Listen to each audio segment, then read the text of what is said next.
여러분, 지난 3년 동안 대한민국의 최저임금은요 진짜 엄청나게 올랐습니다. 2018년만 하더라도 16.4%가 올랐죠. 2019년에도 10.9%가 올랐고요. 그리고 올해도 만만치 않습니다.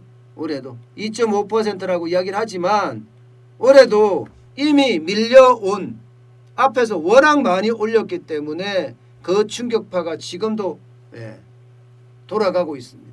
내년이 1.5%라고요. 그렇다고 해도요. 최저임금의 공포는 이게 줄어들지가 않습니다. 이제 이 최저임금을 많이 올렸잖아요. 그러다 보니까 국내외 유수 기관들이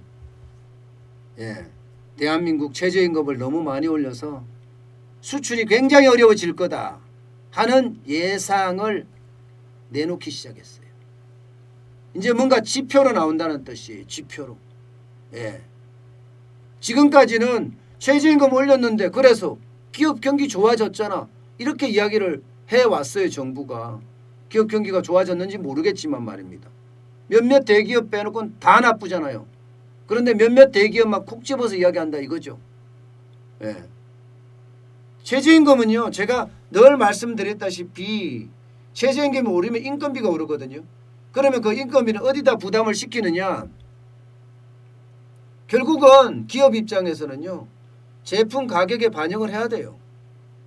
제품 가격에 반영을 하게 되면 이게 내수시장에서도 가격이 올라가고요. 수출에서도 가격 단가가 올라갑니다. 그럼 경쟁력이 그만큼 떨어진다는 거예요. 그만큼. 여기다가 경쟁국 대비를 봐야 되잖아요. 경쟁국이 어디예요? 대한민국이. 경쟁국이 대만, 일본, 중국, 독일 이런 나라들 아니겠습니까? 수출을 굉장히 많이 하는 기업들이요. 여기하고 경쟁국이 될 텐데 이러면 경쟁국보다가 덜 올라가야 되는데 폭등했기 때문에 이게 앞으로 가면 갈수록 수출 기업들 굉장히 어렵다. 그중에서도 중소기업, 수출 중소기업은 폭망할 가능성도 있다. 이런 얘기까지 지금 하고 있습니다. 누가 기재부 차관이 그렇게 이야기를 했던 우리 제조업은 보석이라고 말은 못해서 말은 누가 못합니까? 말은 진짜 장밋빛이에요. 그런데 현실은 그게 아니잖아요. 법제도 그게 아니고요. 기재부 차관이라는 사람이 제조업은 대한민국의 꽃이라 보석이라 이렇게 이야기했는데 기업 규제는 엄청나잖아요. 기업 규제는. 그중에서도 제일 심각한 게 소득주도의 성장 정책이에요. 당장 보시면 옥스퍼드 이코노믹스라고 이게 영국의 경제 분석 기관입니다. 이 옥스퍼드 이코노믹스는요. 대한민국은 2009년 이후 제조업 단위 노동 비용이 45%까지 증가했다. 이렇게 얘기해요. 45%까지. 단위 노동 비용이라는 말은요. 여러분. 상품 한 단위를 생산하는데 드는 노동 비용을 말합니다.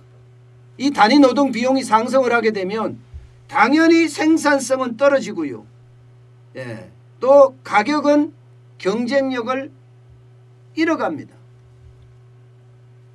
특히 말입니다. 2010년에서 2019년까지 실질소득이 연평균 2.6% 증가했어요. 문재인 정부 들어와서는 실질소득이 더 많이 증가했을 수도 있겠죠. 그런데 노동생산성, 실질 노동생산성은요. 연으로 따졌을 때 1.1% 감소했습니다. 이게 오히려 늘어나야 되거든요. 아니 임금이 올라가면 노동생산성이 올라가 줘야 되는데 올라가 주지는 못할 망정 떨어졌어요. 그러면 어떻게 되겠습니까? 생산성은 낮고 그죠?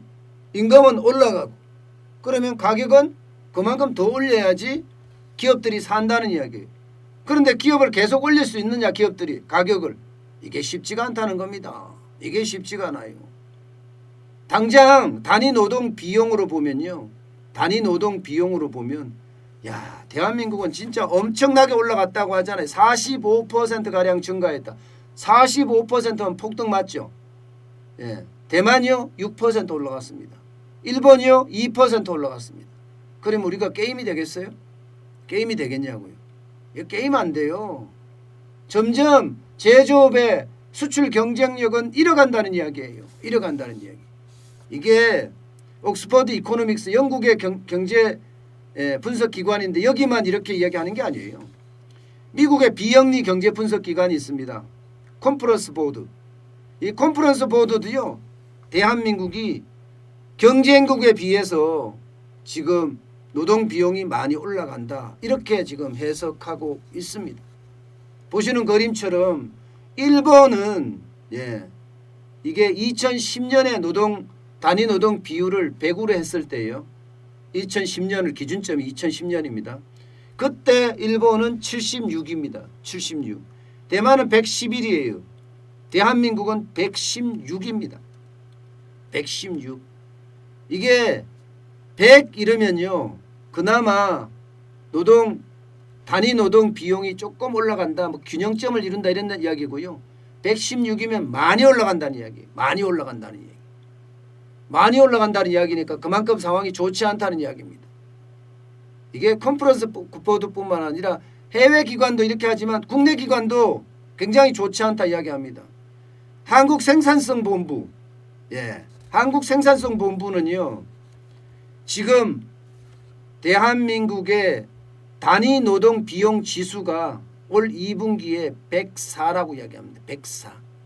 2011년 2분기가 69.4였거든요. 그때에 비하면 50%가량 증가했습니다. 50%가량 증가했어요. 결국은요. 해외 경제 분석 기관도 국내 기관도 대한민국의 단위 노동 비용은 너무 폭등을 했고 그 폭등한 것이 결국은 기업의 경쟁력을 저하시킨다. 이렇게까지 분석하고 있습니다. 여기에다가 최근에 원화 강세가 굉장히 가파라지고 있잖아요. 원화 강세가 지금 얼마나 빨라지고 있습니까? 1200원까지 가던 게 지금 1130원까지 갔잖아요. 그러니까 수출기업한테는 최악이라고 말씀을 드렸잖아요. 그만큼 상황이 좋지 않게 됐다는 것을 바로 반증한다. 원화 강세가 게다가 가격 경쟁력까지. 야, 이러면 대한민국이 과연 수출을 계속 버텨낼 것이냐? 이런 의구심을 자아낸다. 이런 이야기까지 하고 있습니다. 실제 한국의 수출 성장률은요. 세계 교역량 성장률보다가 굉장히 웃돌았어요. 그런데 이게요. 2014년부터 2018년까지는 대한민국의 수출량 연평균 2.1% 성장했어요. 그렇지만 세계 교역량은요. 3.4%예요. 3.4%. 한국보다 높아요. 결국은 대한민국의 수출이 점점 어려워지고 있다. 제조업이 점점 더 상황이 좋아지지 않는다. 이런 이야기를 그대로 반증하는 겁니다. 그만큼 대한민국이 지금 수출이 계속해서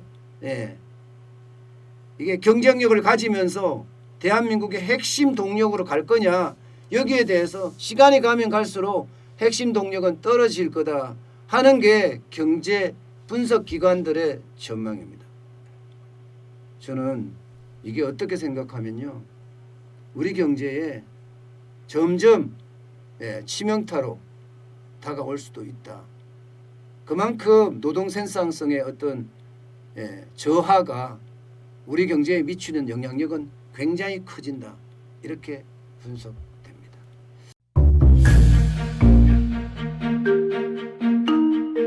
세종대왕과 샤넬 넘버5, 벤츠 자동차의 최고급 기종인 마이바흐의 공통점을 아시나요?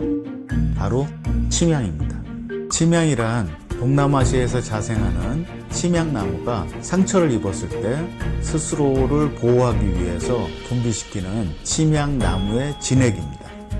진침향은 태국산 침향과 러시아산 녹용, 그리고 국산 홍삼, 백봉령, 산수유, 당귀, 숙지향, 꿀, 로 이루어진 치명환으로 만성 피로나 또 스트레스, 기력이 저하된 직장인분들, 또 수험생들, 연세 드신 어르신분들이 드시면 좋은 환입니다. 진치명 여러분들께 자신있게 권해드립니다.